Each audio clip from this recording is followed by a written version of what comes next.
আসসালামু আলাইকুম। কি অবস্থা সবার, কেমন আছেন? আশা করি ভালো আছেন, আমরাও ভালো আছি। আজকের কোনো রান্নার ভিডিও না, আজকের সাইম সুফিয়ানের একটু ঘুরতে যাওয়ার একটা ভিডিও শেয়ার করব আপনাদের সাথে। এই যে আজকের আমরা কাশফুল দেখতে যাব, এই জন্য বাসা থেকে নেমে একটা গাড়িতে উঠলাম। তারপর গাড়ি থেকে নেমে এই যে কাঠের সেতুটা পাড়িয়ে ওপার যাওয়ার পরে আর একটা গাড়িতে উঠলাম। এই যে দেখুন, ওইখান থেকেই শুরু কাশফুল ফুল, কিন্তু আমরা একদম ভিতরে যাব। ভিতরে কাশফুল বেশি, এইদিকে একটু কম, এই জন্য আমরা ভিতরে যাওয়ার জন্য একটা গাড়ি নিয়ে নিলাম। আমি আবার গাড়ির ভিতর থেকে একটু এই সাইড ওই সাইড করে একটু ভিডিও করলাম, যে দেখো আপনাদের দেখানোর জন্য যে এদিকেও কাশফুল আছে কিন্তু কম। আমরা একটু ভিতরে যাব বেশি দেখার জন্য, বা এই সাইডে একটু গাড়ি ঘোড়ার চাপ, বাচ্চাদের নিয়ে একটু হাঁটাহাঁটি করতে সমস্যা হয়ে যায়। সাইম আবার খুব দৌড়ি করে, এই জন্য এই যে আমরা তিনজনে একটু ভিডিও করলাম। আর এইখান থেকে দেখেন ভিউটা কি যে পরিমাণে সুন্দর লাগতেছিল, মাশাল্লাহ মাশাল্লাহ। আর এইখানে কাশফুলগুলো এত পরিমাণে ঘন ছিল যে দেখতেও অনেক সুন্দর। আমি আবার কয়েকটা কাশফুল ছিঁড়ে সাইমকে দিলাম। এই কাশফুলগুলো ছেঁড়া যায় না, এত পরিমাণে শক্ত, মনে হয় যেন আমার হাত কেটে যাবে। তারপর আমি কয়েকটা ছিঁড়লাম, ছিঁড়ে সাইমকে দিলাম। সে আবার অত ভালো বেশি একটা ইন্টারেস্ট নাই তার, সে ফেলে দিয়ে শুধু দৌড়ি করে। সে বাসায় থাকে তো সবসময়, এই জন্য বের হলে খুব ভাল লাগে, খুব খুশি হয়। যে আমরা ঘুরতে ঘুরতে একটা বিলের কাছে এসে দাঁড়ালাম। এখানে এত পরিমাণে বাতাস ছিল যা বলার বাহিরে। তারপরে এই যে দেখুন, আমার ছেলে বলছে মা শীত লাগে, এতটা বাতাস ছিল এই জায়গায়। এই যে দেখুন, সে আবার পাতা টাতা ছিঁড়ে একটু বিলের দিকে ছুঁড়ে মারছিল। আর এদিকেও মোটামুটি ছিল কাশফুল। এই যে এখন আমরা আবার অন্য আরেকটা সাইডে যাব। এই সাইডেও এত পরিমাণ কাশফুল ছিল যা আমি আবার একটু হাতের ক্যামেরা নিয়ে তারপর ভিডিও করতেছিলাম যে এত সুন্দর কাশফুল। এই সময়টা কাশফুল দেখতে গেলে খুবই ভালো লাগে। আর বাচ্চারা থাকলে তো কথাই নেই, ওদেরও একটু ভালো লাগে, ওরা একটু ঘুরতে পারে, সব কিছু ঘুরে দেখান। আজকে আমরা অনেক সময় ঘুরছি।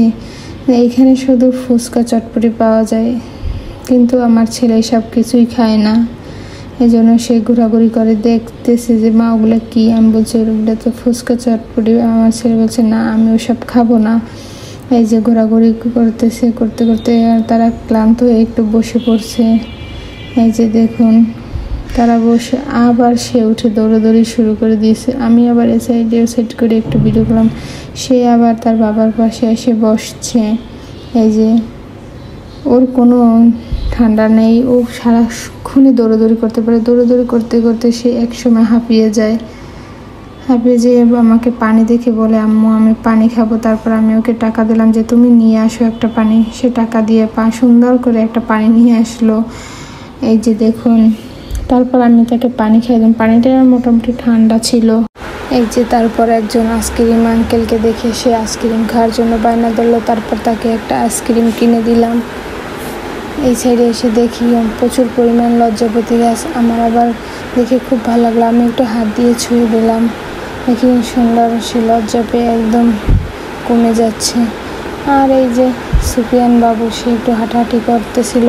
সে এখনও ভালো করে হাঁটতে পারে না, এই জন্য তার জুতাটাও আনা হয়নি, কিন্তু সে এখন দেখি একটু একটু হাঁটতেছিল।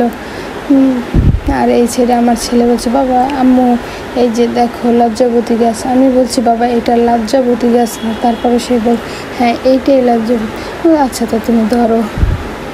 সুফিয়ান সে দাঁড়িয়ে দাঁড়িয়ে দেখতেছে তার বাবার সাথে তার ভাই কি করতেছে। ভাই তো শুধু দৌড়াদৌড়ি করে। এই যে এখন আমরা বেরিয়ে যাওয়ার সময় সাইমের আব্বু বলল আমার কাছে ফোন দাও, আমি তোমাকে ভালো করে ভিডিও করে দিচ্ছি। আর এদিকে শুধু ফুচকা চটপটি ছিল। আমার ছেলে এসব পছন্দ করে না, এই জন্য আমরা বাসার সামনে যাই ওকে একটা রেস্টুরেন্টে বসে কিছু খাওয়ানোর জন্য খাওয়াবো। ও আবার চিকেনটা খুব পছন্দ করে, এই জন্য আমরা ওকে চিকেন খাওয়ানোর জন্য নিয়ে যাচ্ছি। পরে একটা দোকানে আমরা গাড়িতে উঠলাম, তখন দেখি এখানে একটা হাওয়াই মিঠাই নিয়ে আসছে, সে ওটাও কিনে নিল। আর এই যে আমরা এখন একটা রেস্টুরেন্টে এসেছি, এখানে ওকে চিকেন খেয়ে নিয়ে আমরা বাসায় চলে যাব। ওর সব থেকে ফেভারিট হচ্ছে পিৎজা, বার্গার আর চিকেন। সাইম এগুলো খুব পছন্দ করে।